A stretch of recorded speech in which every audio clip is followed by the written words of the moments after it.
Hello and welcome to the CUFI Weekly. I'm your host, Kasim.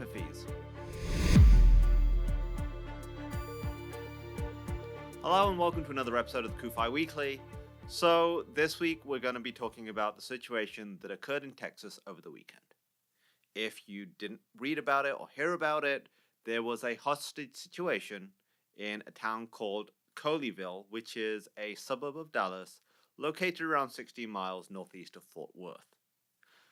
And what happened was on Saturday, there was a 12-hour standoff at Congregation Beth Israel Synagogue, where a armed man who has since been identified as British national Malik Faisal Akram, 44, stormed into a synagogue, apparently was armed, but we're still waiting for more information and details to come out at the time of recording, and held 4 members of the congregation hostage.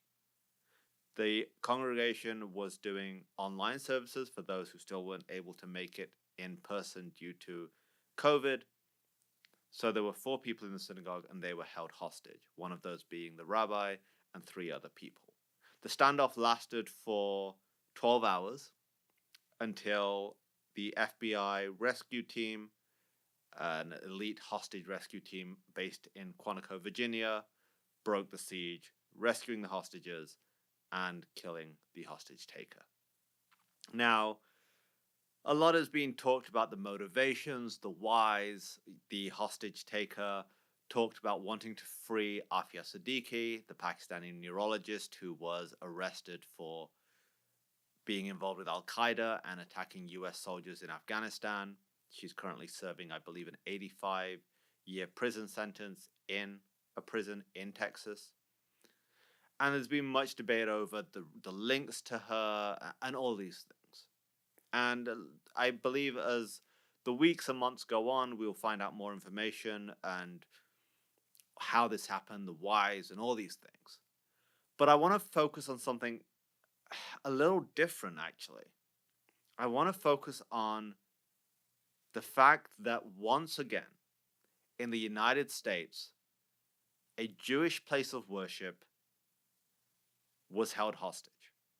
That once again, in the United States, a few weeks into 2022, Jews have to be fearful of just going to worship and pray.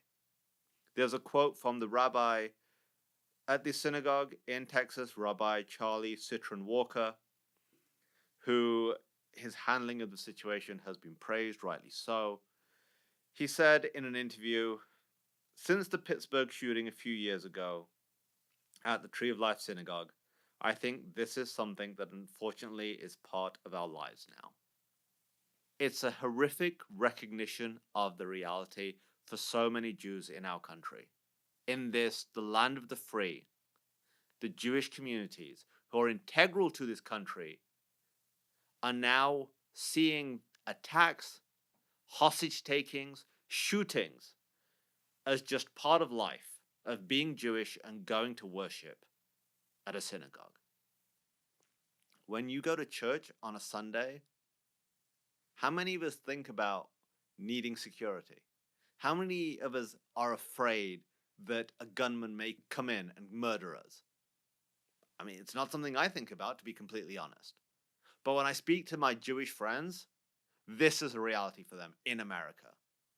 When I speak to my Jewish friends who have children at Jewish day schools, this is a reality that they have to contend with.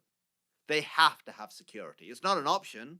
It's not a choice, because history and recent history has shown that they have to have security. And if you know anything about cancer, it doesn't just stop one day. You have to take action against it.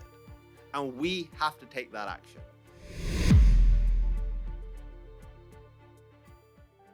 Thanks for checking out today's episode of CUFI Weekly. If you enjoyed this episode and want to stay up to date with the latest news from the Middle East along with topics involving US-Israel relations, please be sure to like and subscribe. And remember to click that notification button so that you are notified every time a new show is uploaded.